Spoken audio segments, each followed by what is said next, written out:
Welcome to Seattle Hall Pass, a podcast with news and conversations about Seattle Public Schools. My name is Christy Robertson. And I'm Jane Tung-Stamel. This week, we're reporting on the first meeting of the newly elected school board. Woohoo! This was the meeting on December 13th, 2023.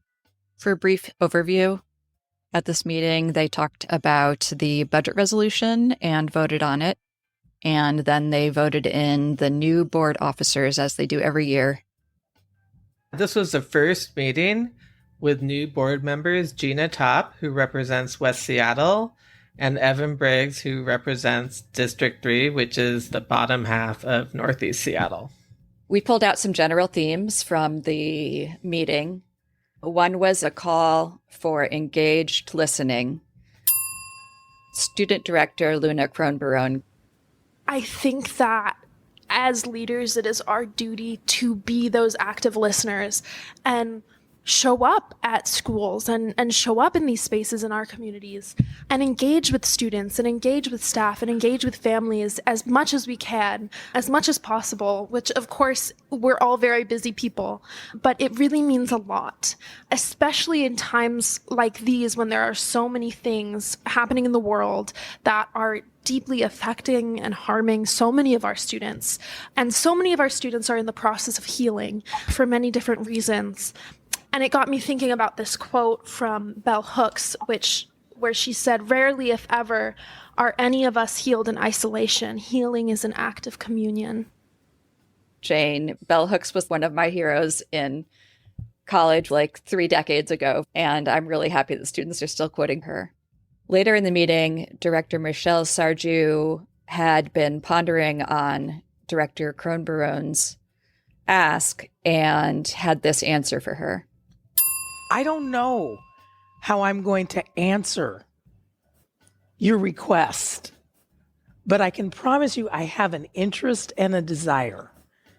It may not look like Director Kronbarone, what you envision it now, but is there a meeting in the middle, right? What you actually want may not be possible, but something is possible.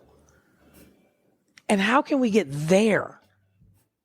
So my commitment is to meet you in the place and wrestle and discuss and figure out where can we get? If we can't get there, where can we get? Another person who spoke to engaged listening was a testifier, Alex Wakeman-Rouse. And Alex is from an organization called All Together for Seattle Schools. And that group has been advocating for the district to co-create with community all these changes that are going to be happening to reduce the budget deficit. And she talked about the resolution language and how she wanted there to be more community engagement in it. Community member Alex Wakeman-Rouse. Number one, the resolution directs the district to explore steep cuts, many of which will have significant student-facing impacts. But there's nothing in this resolution language that directs the district to regularly and authentically engage students, families, and school communities. We need transparent, accessible, two-way engagement that's coordinated through the district. Number two, the resolution should state that significant budget proposals need to be co-created with families and school communities. We believe students and families are closest to the solutions. Number three, the resolution should require that all budget proposals go through SPS internal equity analysis. We know you have a firm commitment to equity, but this should be written. Later on in the meeting, Director Vera brought up Alex's testimony again. Director Lisa Rivera and Superintendent Brent Jones. I want to circle back to one of our public testimony speakers who spoke about this item. And I appreciate some of the things they suggested about it, but I also want to clarify. So one of the suggestions was, or one of the questions, I guess, was that nothing directs the district to engage with students and families, or that everything should go through equity analysis. And I guess I want to clarify and get, obviously, the commitment that this resolution doesn't supersede policy that we already have in place for things like this, the equity policy and the goals and guardrails, which talk about engagement. So, I appreciate that it doesn't look obvious that that's what we expect from you in this resolution alone, but that is always expected through policy and through goals and guardrails. So I'm assuming there is a commitment for those activities, those processes here. Yes, Director Rivera, your assumption is correct in that each one of these items will go through an extensive equity analysis as they impact students, families, and communities. Each one may require engagement, or they may be engaged in combinations. But we've started that on this system of well-resourced school engagement, and then we'll be having other opportunities along the way just to ensure that we are centering students and that, our policy 0030 and any other policies that are applicable to this are honored. So yeah, we'll be doing that throughout. We look forward to the board and the school district outlining exactly how they're going to engage with community as they make these difficult decisions. Okay, another theme was a focus on student outcomes. Student board director Ayush Muthuswamy brought this up as they were preparing to vote on who would be president, vice president, and member at large of the new board of directors. Student board director Ayush Muthuswamy. There are 700 million different things that pull our attention as the board. There are 700 million different ways to get distracted, but we as the board have one job, and that's to make sure that kids in Seattle have access to high quality education. Yet there are kids in our school who can't read at grade level, can't do math at grade level. I mean, there are kids in our schools who can't read at all. And that's to no fault of their own. It's because this district is failing them. So when you go and make your decisions, when you go and vote for board leadership, I ask you to please be cognizant of who's going to keep us focused, who's going to keep this train moving, because quite frankly, the stakes are too high to get derailed. So another thing that fell into this category of focusing on outcomes was a really well thought out testimony by Janice White, who used to be president of the Special Ed PTSA. She voiced concerns that we've been hearing from people about the career and college readiness goal. Goal 3 from Student Outcomes Focused Governance, Goals and Guardrails Aligned with Seattle Excellence. The percentage of Black boys and teens who graduate having successfully completed at least one advanced course will increase from 54% in June 2019 to 62% in June 2024. Community member Janice White. I'm the parent of 3 SPS graduates. Today, I'm not here to talk about special education, but I want to talk about the district's goal regarding college and career readiness, focusing on college readiness. I'm concerned that the data you are using to assess whether the goal is being met, on-time graduation and completion of one advanced course, don't tell the whole story. At most colleges and universities, after students are admitted, but before they register for classes for their first semester or quarter, they have to take short placement tests in certain subjects to determine whether they are ready for college-level work. The most common subjects I've seen in the 3 schools my kids have attended are math, writing, and chemistry. If students do not qualify for college-level courses in a subject, they are required to take remedial courses, which comes at a significant cost. While they maintain their status as full-time students, the credits don't count for graduation. They have to pay college tuition to retake classes they took in high school, and now it might take them longer than 4 years to graduate. Anecdotally, this happened to one of my kids this year. They are retaking classes they took in high school and in which they got A's and B's. So it can also be a blow to a student's self-esteem and confidence starting college. While this is not an issue that is unique to SPS, I would love to see SPS as the largest district in the state, actively collaborating with the colleges and universities in Washington state to find out how many of our graduates are in this position, and then to work together on strategies to reduce those numbers.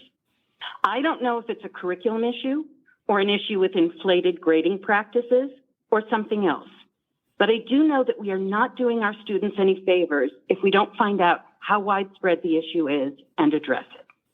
Thank you very much.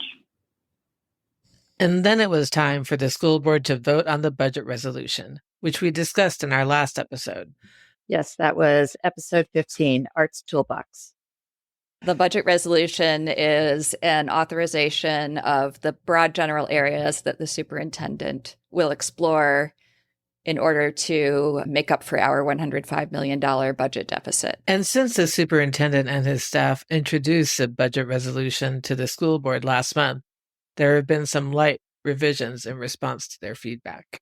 One of the revisions was to the title. The document was initially called a Fiscal Stabilization Plan to Create a System of Well-Resourced Schools. And Director Rankin pointed out that this isn't the plan to create a system of well-resourced schools. This is about patching the budget so that we can make a plan for well-resourced schools on the broader timeline of 5 to 7 years. My follow-up on that was that it also shouldn't have the word plan in it because it actually is a toolkit. It's an outline of areas to explore. And I think we already came up with the perfect name for this. And we said it in our last episode. So I'm not exactly sure why they didn't use it, but the obvious name is Arts Toolbox, not just Rocks and Gruel. So we hereby give them permission to use that title if they wish. And here's a nice summary from Director Vivian Song on other revisions. I just wanted to thank Dr. Jones and his staff in being responsive to some of the feedback that I provided. And one of the changes that has been made since we were last introduced this item is now there's language around a commitment to do an enrollment analysis and also the largest sources of deficit spending. And I think we all know that that's likely special education and transportation. As we're going through this budget development process, I think those kinds of analyses will be really important. I'm also hoping that as we're weighing the proposed solutions that the district can give us information around the impact of students. And I think that will help us weigh the relative solutions to each other. And we've had this conversation. I asked them, is everything still on the table? That this is not an exhaustive list. And Dr. Jones answered that, yes, this is not an exhaustive list. Everything is absolutely on the table. And as we're having our budget deliberations, I will be curious to know what didn't make the list and anything that's already been eliminated and why. And my final comment to staff is that I really believe that the interfund loan should be an absolute last option. One of the things Vivian Song mentioned was the analysis of significant cost drivers. If you remember, the district spends twice as much as the state allocates them for special education. It's a major driver of our deficit. And once again, I just want to issue a disclaimer that we do not think that the state is adequately funding special education, but at the same time, there should be some investigation into why this vast overspend. Right. Why are we overspending when the district does not adequately provide special education? We had a listener ask us about more specifics about what we see as lacking in the special education system. And I would love to do an episode about that because I have a lot of thoughts and I would love to bring in some people to interview about why the system is the way it is as well. Vivian Song also suggested that the board have an ad hoc finance committee to get them through this next year. Director Vivian Song. Dr. Jones and his team have really escalated their attention to the budget, and it is up to us to meet them there. And my suggestion would be to create an ad hoc finance committee so that we can support the staff as they're doing this work. Just the sheer amount of time it takes to make these budget decisions, and that way they'll be getting regular feedback. I think we should consider recruiting 2 community members to join this ad hoc finance committee. There is a bit of a precedent for this. We have 2 community members that serve on an audit committee. Likely community member candidates I think we should consider would be former school board directors that have gone through a school consolidation process, anyone from the Puget Sound Educational Service District that has more of a regional view into what's going on with school districts and can really help us with benchmarking, I think would be a valuable voice on this committee. And finally, I think we should, as a board, really encourage the district and perhaps allocate resources to do the analysis that we potentially requesting through this resolution, because it's going to be time consuming. But also, I think the outside consulting services will also enable more of that benchmarking and put us in a better position to weigh the relative solutions. We have a really engaged and well-educated community in the city of Seattle, and we don't take enough advantage of the expertise. In the past, there have been more community members that work on a hard problem like this and help the district figure out what to do. And later in the meeting, Director Hersey gave a very interesting answer to Director Song's request. Here's what he said. Just wanted to lift up something that Director Song said about the potential to stand up an ad hoc finance committee. While there are pieces of that idea that I like and pieces of idea that I really want to caution us about, one of the key aspects of this is by adding board directors into the feedback loop, and especially past board directors. While I get the intent there, what brings me pause about that is that in order for us to balance the budget, the district is going to have to move increasingly nimbly. And with the situation that we just had where somehow one of our budget documents got out earlier than it was intended, thank goodness it was largely good news for community, but that could have gone a completely different way. And what I worry about with that is by adding directors into a process like that, we actually go in the opposite of transparency, because there is the ability and at this phase likelihood that misinformation can get spun by releasing information before it is fully ready for our communities to consume, right? That being said, I think that there is great merit in potentially taking that idea and merging it with a lot of the learning that came out from the Ad Hoc Community Engagement Committee. We now have a roadmap of everything that we are going to be voting on. We know when these critical intersections are going to be. And I think one of the things that you raised up is really pertinent and timely there, and that was brought up during public comment from, I believe it was Alex at Dunlap. There needs to be communication directly from the board on the budget with community and what is going on, because the board does need to rise to the occasion in many ways to support the district in the direction that they're heading with the budget, right? Where we are and where I think we have the most power and the most opportunity for positive impact is to serve as a conduit between community and what is actually going on within the district.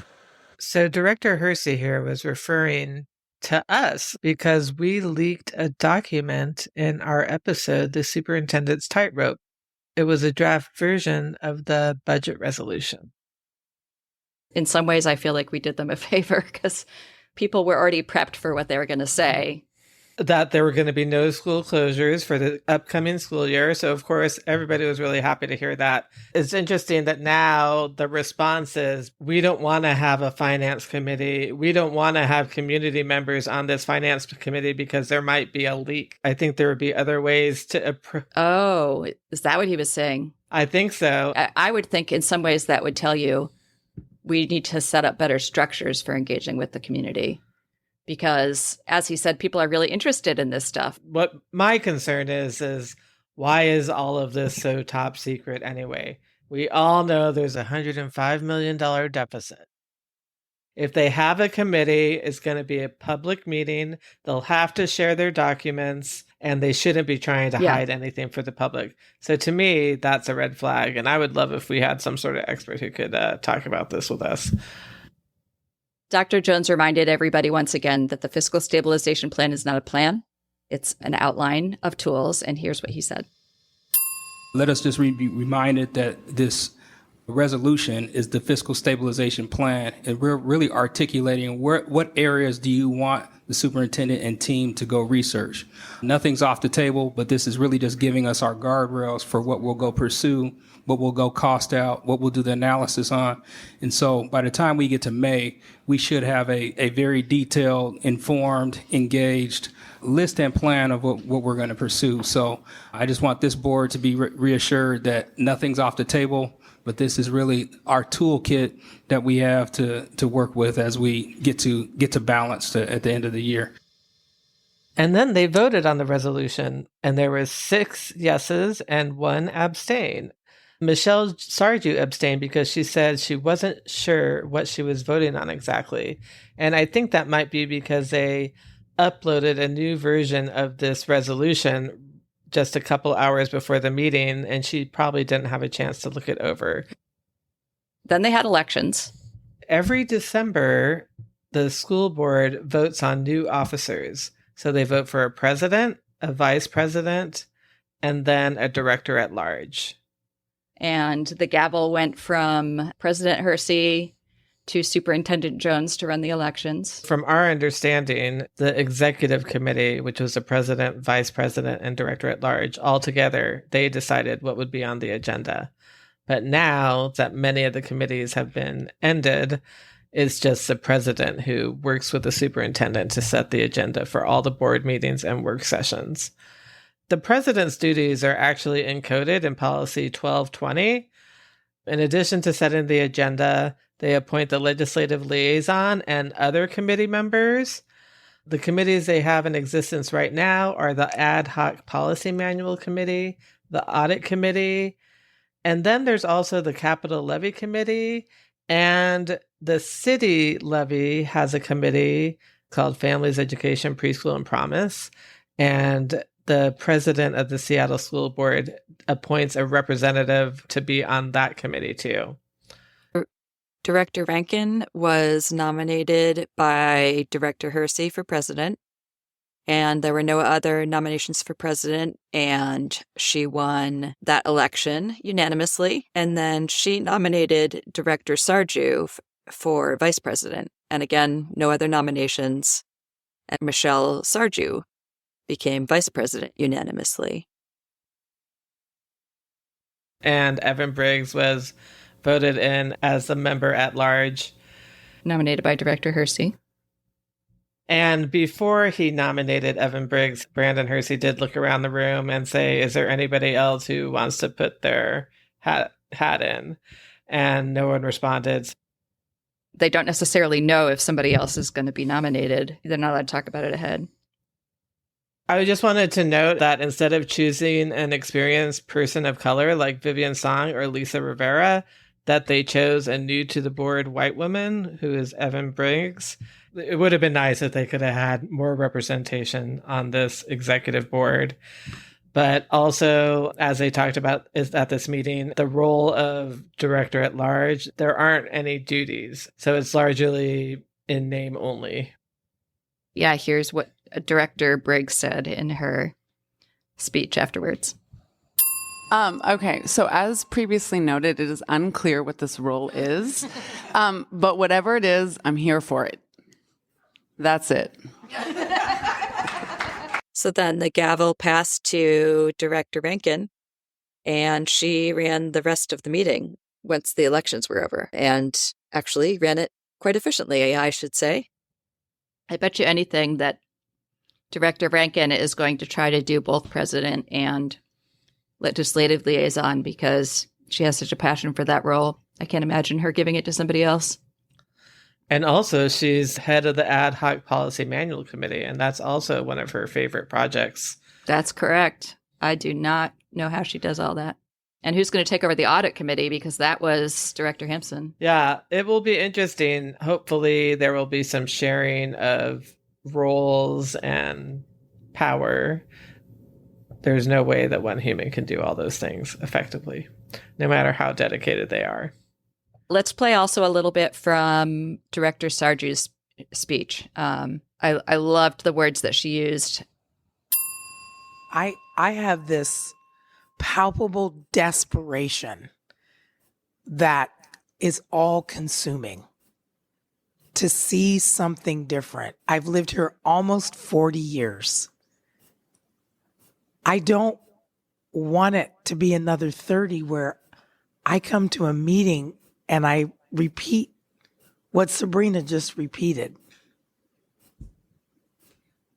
That's sobering if you just sit with it. And no, it's not the children's fault. And no, it's not the parents' fault. It's working exactly the way it was designed to work, and it works really well. And it ain't going to change unless we all decide. All the teachers, SEA president, superintendent, Bev Redmond, Mr. Howard, who also grew up in this district, unless we decide, it is not the district. We are the district.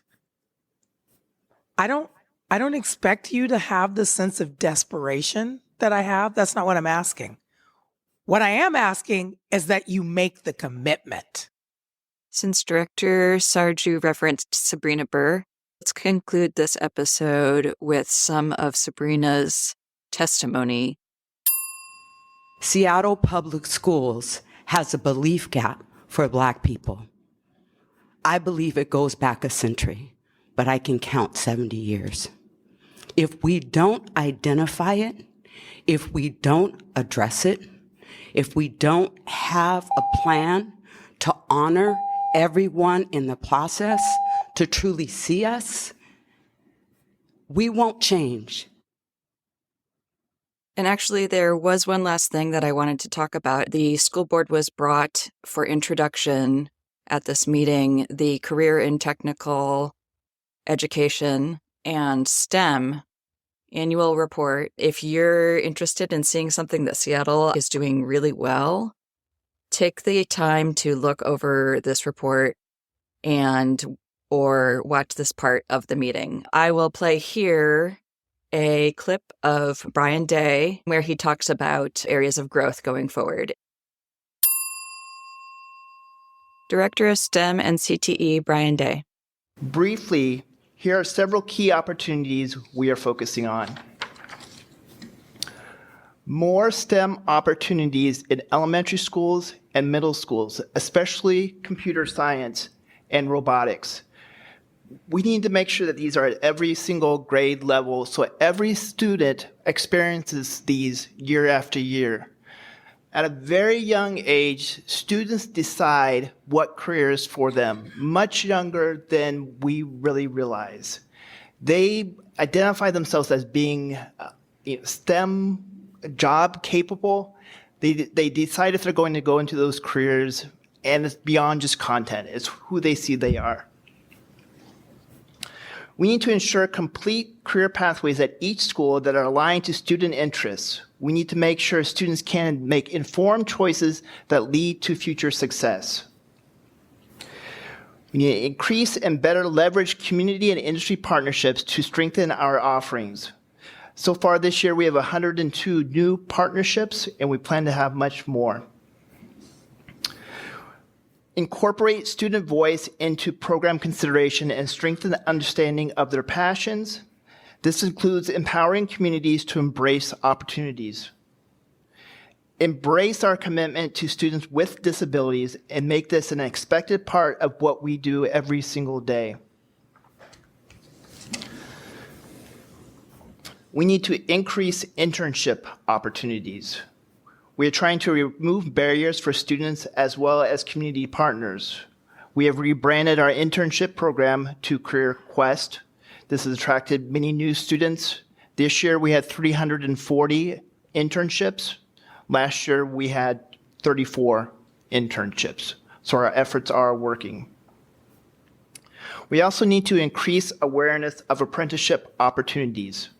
There's many strong apprenticeship-supported jobs in our area, high-paying jobs that students are not aware of, and staff do not have full awareness of. Students will not enter these jobs if we do not understand what the opportunities are. And overall, our goal is to ensure that each student graduates ready for a career, college, and life, recognizing that we play a significant role in their journey towards success. Thank you for the time to talk to you, and I welcome your questions. This would be really great to make more public. We're seeing less of this kind of report coming before the board in order to make more time ostensibly for student outcomes. And I think that having more time for student outcomes is great, but I also think that these reports have a lot of utility. And while they are talking about implementation to some degree and have been categorized as getting into the weeds, I think it's really useful to know how our schools are implementing the programs intended to get us to our goals in order to have the kind of oversight on goals and guardrails that the board needs to do. So I say more reports like this, please. And that concludes this episode of Seattle Hall Pass. Show notes are available at seattlehallpass.org, where you can subscribe or donate to support our podcast. You can also email us at hello@seattlehallpass.org. I'm Christy Robertson. And I'm Jane Tungstamel. We'll be back with more episodes soon, and we hope you'll join us next time on Seattle Hall Pass.